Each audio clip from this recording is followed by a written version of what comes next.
If you're wondering if Redmi Note 15 Pro 5G does support the wireless charging, first of all, I have the wireless charger right here. I'm gonna connect it to the power source and see if it actually works. So let's connect it real quick. And now the charger is actually on.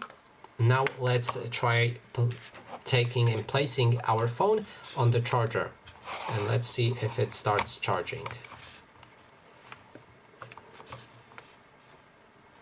So as you can see, the phone is not exactly charging.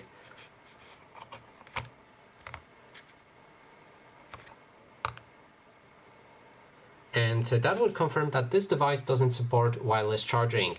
And that is basically everything. Thanks so much for watching, and if you like this video, please consider subscribing.